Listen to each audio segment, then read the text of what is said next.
भारत की रक्षा क्षमताओं को एक नई ऊंचाई पर पहुंचाने के लिए एक और ऐतिहासिक कदम उठाया गया है, जहां ओडिशा तट पर डीआरडीओ ने पहली बार एक अत्यधिक घातक और कम दूरी वाला एयर डिफेंस सिस्टम सफलतापूर्वक परीक्षण किया है, जो भारत की सुरक्षा को नई दिशा दे सकता है।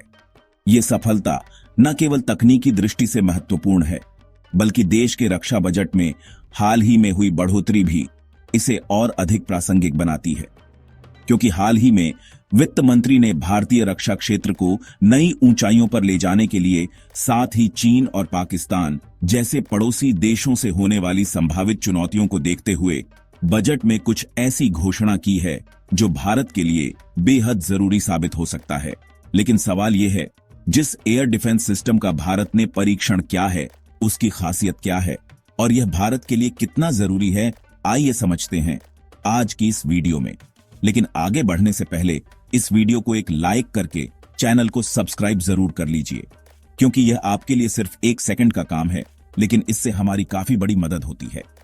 दरअसल मिसाइल टेक्नोलॉजी के क्षेत्र में आज भारत दुनिया में एक नई शक्ति के रूप में उभर कर सामने आया है।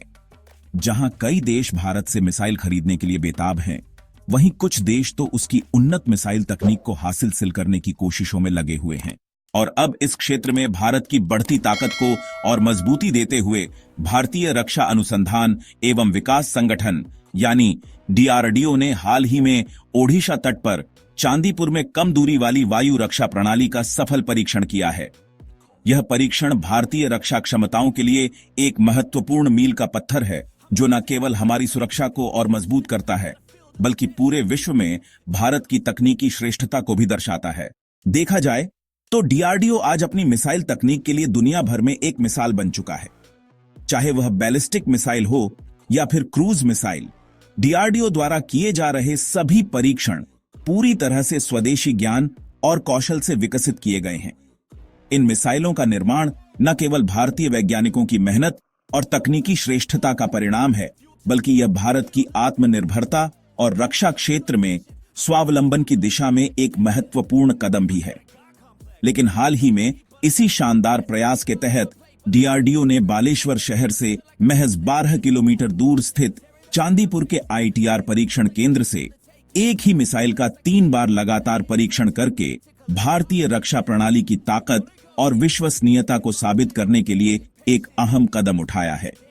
गौर करने वाली बात यह है कि चांदीपुर से डीआरडीओ द्वारा किए गए वायु रक्षा प्रणाली के 3 लगातार उड़ान परीक्षणों ने भारत की तकनीकी क्षमता को और भी अधिक मजबूत किया है। परीक्षण पूरी तरह से सफल रहे और उन्होंने अपने लक्ष्यों को सटीकता से ध्वस्त कर दिया। यह परीक्षण खास तौर पर उन उच्च गति वाले और कम ऊंचाई पर उड़ने वाले लक्ष्यों के खिलाफ किए गए थे, जो युद्ध की स्थिति में बेहद चुनौतीपूर्ण साबित हो सकते हैं।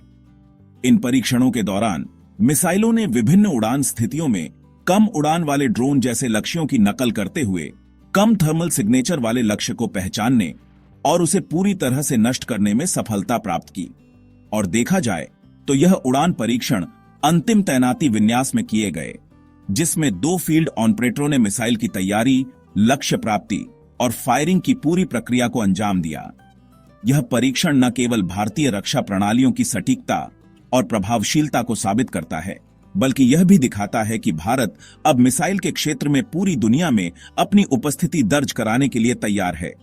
यदि यह कहा जाए कि भारत अब वैश्विक मिसाइल बाजार में अपनी शक्ति का लोहा मनवा रहा है, तो यह कोई अतिशयोक्ति नहीं होगी। डीआरडीओ द्वारा किए गए इन परीक्षणों ने यह स्पष्ट कर दिया है कि भारत की मिसाइल प्रौद्योगिकी न केवल उन्नत है, बल्कि यह किसी भी चुनौती का मुकाबला करने के लिए सक्षम भी है। और देखा जाए तो कोरोना काल में भी भारत ने ताबड़तोड़ बैलिस्टिक और क्रूज मिसाइल का परीक्षण करके मिसाइल के क्षेत्र में अपने आप का एक भिन्न परिचय विश्व के मानचित्र में स्थापित करने में कामयाब रहा था।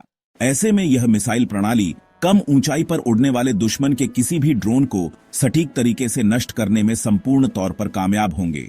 लेकिन गौर करने वाली बात यह है कि हाल ही में वित्त मंत्री सीतारमण ने एक खास बजट पेश करके भारत को आगे कर दिया है, क्योंकि बजट में रक्षा खर्च को हमेशा एक अहम स्थान दिया जाता है, क्योंकि यह सीधे सीधे देश की सुरक्षा और नागरिकों के जीवन से जुड़ा होता है।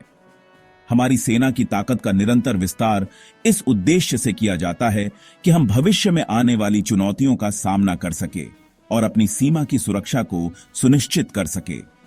इसी के तहत 1 फरवरी को वित्त मंत्री निर्मला सीतारमण द्वारा प्रस्तुत वित्त वर्ष 2025 से 26 का बजट देश की रक्षा के लिए एक महत्वपूर्ण कदम है, जिसमें 6.81 ट्रिलियन रुपए का रक्षा खर्च प्रस्तावित किया गया है, जो पिछले वर्ष के अनुमान से 99.5% अधिक है। ऐसे में यह बजट दिखाता है कि देश अपनी सुरक्षा को लेकर गंभीर है और अपनी सैन्य क्षमता को और अधिक मजबूत बनाने के लिए लगातार निवेश कर रहा है। हालांकि इसमें से अधिकांश धनराशि नए हथियारों की खरीद पर खर्च नहीं होगी, बल्कि मुख्य सेना के वेतन और पेंशन पर जाएगा। इस बात से स्पष्ट होता है कि सरकार न केवल हमारी सेना को सशक्त बनाने पर ध्यान दे रही है, बल्कि उनके कल्याण और जीवन स्तर को भी महत्व दे रही है। और देखा जाए तो भारत का रक्षा बजट हमेशा देश की सुरक्षा को प्राथमिकता देता है, और इस बार भी कुछ ऐसा ही देखने को मिला है, क्योंकि 4.7 ट्रिलियन रुपए का आवंटन मैन पावर कॉस्ट के लिए किया गया है, जो मुख्य रूप से सेना के आधुनिकीकरण और रक्षा खरीद पर केंद्रित है। यह राशि सिर्फ सेना के वेतन और पेंशन पर खर्च नहीं होगी, बल्कि इसका बड़ा हिस्सा नए और उन्नत सैन्य उपकरणों की खरीद पर भी लगाया जाएगा, ताकि भारत अपनी रक्षा क्षमता को और भी मजबूत कर सके। विश्लेषकों का मानना है कि चीन जैसे अपने प्रमुख प्रतिद्वंद्वी के मुकाबले भारत को अपनी सेना को और अधिक आधुनिक बनाने की जरूरत है, क्योंकि चीन के बढ़ते सैन्य ताकत को देखते हुए भारत को न केवल अपनी सैन्य रणनीतियों को अपडेट करना होगा, बल्कि तकनीकी रूप से भी अपनी सेना को मजबूती देनी होगी। और अगर आपको नहीं पता तो बता दूं, भारत के रक्षा बजट में इस साल कुछ दिलचस्प और महत्वपूर्ण पहलू सामने आए हैं। जहां चालू वित्त वर्ष जो 31 मार्च को समाप्त होने वाला है, उसमें अभी भी 125 अरब रुपए खर्च किए जाने बाकी हैं।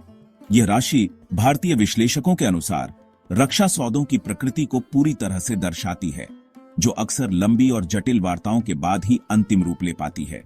दरअसल रक्षा सौदे केवल खरीदारी का मामला नहीं होते, इनमें गहरी रणनीतिक बातचीत, विभिन्न तकनीकी पहलुओं की समीक्षा और कभी-कभी तो कई देशों के बीच सहयोग के पहलू भी शामिल होते हैं। ऐसे सौदों को अंतिम रूप देने में समय लगता है, क्योंकि इनसे जुड़े सुरक्षा और राजनीतिक पहलुओं पर भी व्यापक विचार विमर्श होता है। इसका मतलब यह भी है कि इन लंबी प्रक्रियाओं के बावजूद भारत का रक्षा क्षेत्र न केवल अपना आधुनिकीकरण कर रहा है, बल्कि अपनी सुरक्षा को लेकर भी बहुत ही गंभीर और विवेकपूर्ण तरीके से काम कर रहा है। इस दिशा में सरकार का यह कदम काफी अहम है, क्योंकि इसके जरिए हम न सिर्फ सैन्य उपकरणों में सुधार करेंगे, बल्कि देश की सुरक्षा को और भी मजबूत बनाएंगे। तो दोस्तों, आपको क्या लगता है? क्या भारत ने जिस मिसाइल का सफल परीक्षण किया है, वह भारत के लिए काम आएगी या नहीं? हमें कमेंट बॉक्स में जरूर बताएं, और भारत से जुड़ी इसी तरह की जानकारी के लिए हमारे चैनल को सब्सक्राइब करें। जय हिंद।